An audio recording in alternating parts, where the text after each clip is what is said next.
In this battle, you will learn about controlling the camera, selecting units, multiple unit selections, moving the units, grouping units, interacting with the environment.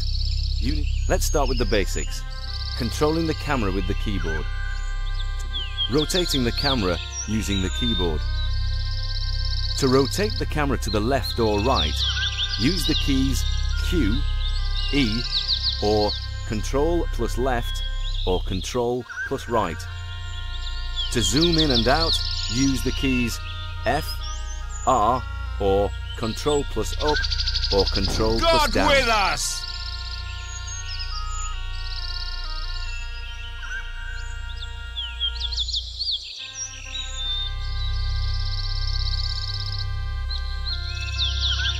By using the keyboard, you can also save up to 3 camera locations on the map, using the mouse to control the camera.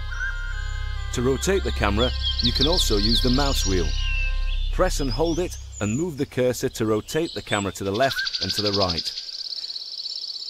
You can use the screen edges and take a closer look at the bottom part of the screen. As you can see, each unit is represented by an icon.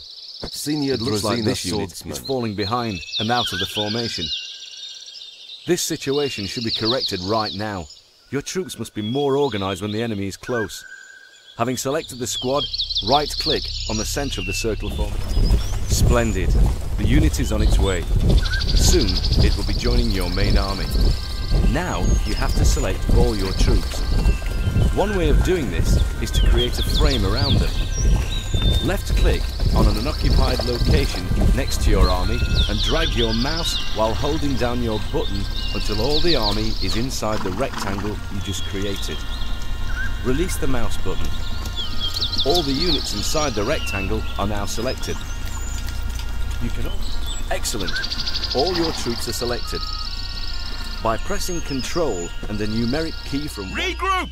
Good. Your troops are selected and united into a group. Your troops are already on the move. Notice that while they are on their way, the unit icons have speed indicators in the shape of 1 or 2 arrows. 1 arrow represents the minimum speed. 2 arrows represent the maximum speed of the unit. Order all your units to move at the maximum speed. Run! Excellent. Keep in mind that all your foot troops get tired faster while moving at maximum speed. This can be seen on the unit icon or in the unit information window. The yellow bar on the unit icon represents its fatigue. When the bar is full, the unit is refreshed. When the bar is half empty, the unit speed will be reduced. Keep a close eye on the fatigue level of your units as they enter combat. It is wiser to engage the enemy with as little fatigue as possible, especially in a melee combat. To decrease the movement speed, press the key page down or use the speed button in the unit command window. Alert! There goes the enemy. The troops have appeared on the horizon. They are fewer in number than your army, but don't simply rely on the numbers. Your task is to suffer as few losses as possible. You have to prepare for the enemy Archers attack. of the Junior Trutzina! To try to use all the defensive advantages of the battlefield, both natural and artificial ones. Start by deploying your archers, missile units, on the top of the hill, which is impossible to approach for the enemy frontal attack. Select 2 missile units by pressing and holding the control key and left-clicking on their icons one at a time. You can also Archers of the Junior Trutzina! missile units. Now you can give them orders. First, take a look at the command panel. Set your archers to the evasion mode. Evasion mode! The archers are now in the evasion mode. Notice that the mode indicators above their icons have changed. The arrow down represents the evasion mode. The arrow up represents the attack mode. In the attack mode, a unit will automatically engage any enemy that approaches to close range. It's now time to move your archers to a position that will give them an advantage. Order them to move to the The archers are on their way. Look at their unit icons again. The enemy has cavalry units. This means you must think about covering your missile units, since they are the best target for the cavalry units. Tight lines of pikemen are the best way to stop cavalry. By destroying its horses, the cavalry's main power and Fight weapon. to the bitter end! Good. Excellent. Your archers are now partially covered. You still have to cover one more path for the archers to be completely protected from the cavalry attacks. Select the remaining highlighted pikeman unit and order it to set to the hold position now. Hold the position! Move this pikeman unit. Provided that there is no heavy enemy missile attacks, it is better to keep the pikemen in a compact formation. The compact formation gives advantages to and increases the morale of a unit in melee combat. Soldiers lined up shoulder to shoulder are on firm ground and are as one. However, this form is excellent. Your pikemen are in a compact formation. Notice that the formation indicator on their icons has changed. Now we need to take care of the swordsmen. Let's deploy them so they can support both pikeman units. Foot swordsmen. It's now time to move them to a location. Your units have been positioned for a good defense. It is now time to prepare for the attack.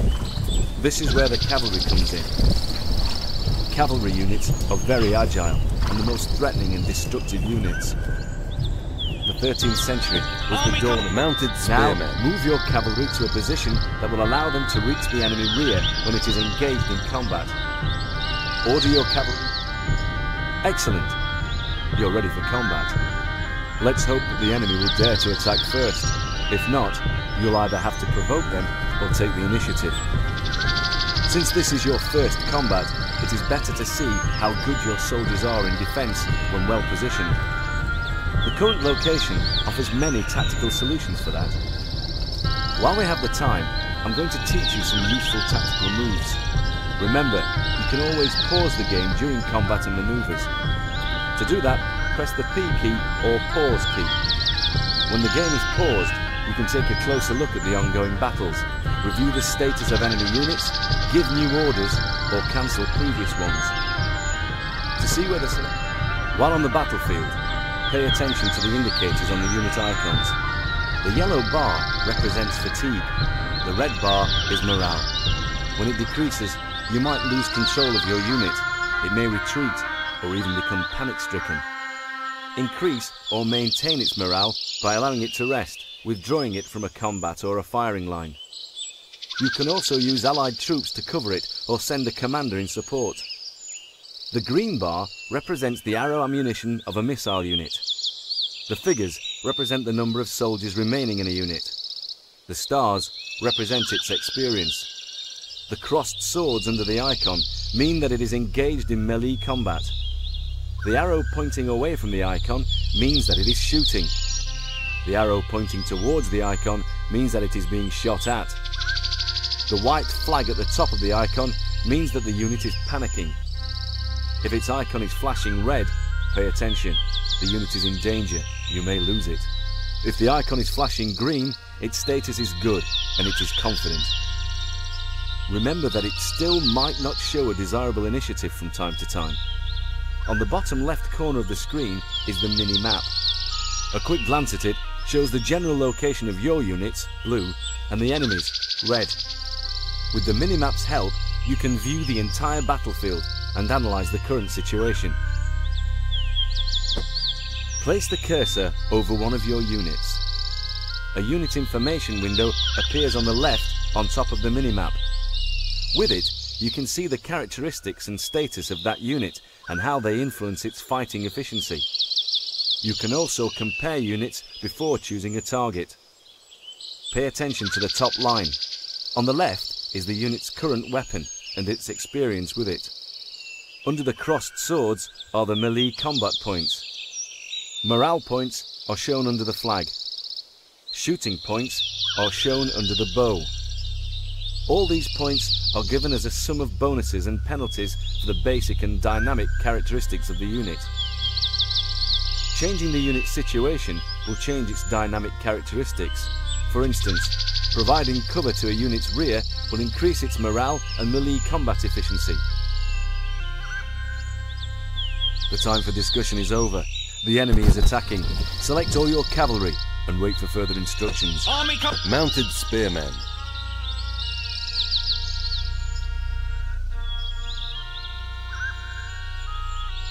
Military leader! Horsemen. Horsemen.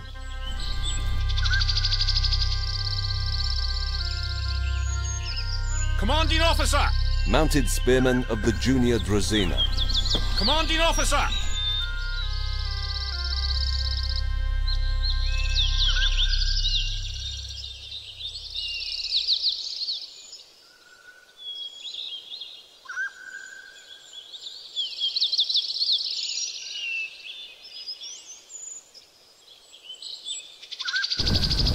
The enemy archers have been left uncovered. Use your cavalry to engage them. Right-click on the enemy archers to attack them. Commander! Mounted spearmen. Attack! Splendid! Show these cowards how real warriors fight. A unit that has received the order to attack the enemy will pursue it until it is completely destroyed. Of course, that's only if the enemy was not lucky and fled. Only another enemy unit standing in your unit's way can interfere with its pursuit. Remember, withdrawing. Excellent. Victory is yours. Watch the enemy flee. The aggressive assault of your cavalry wreaked havoc within the enemy lines. Remember that forcing the enemy to flee from the battlefield is the safest way to win. However, in the future, you will have to seek other ways to achieve victory. Holding key positions or total annihilation of the enemy. Select your available units and order them to finish off the stubborn enemy by right-clicking on them. Attack the enemy! Attack the enemy!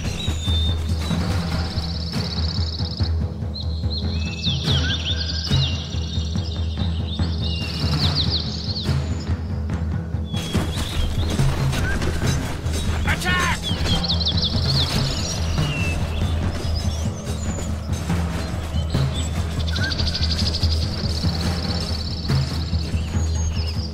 Attack the enemy! Attack! Attack! Attack the enemy! This is the price for victory!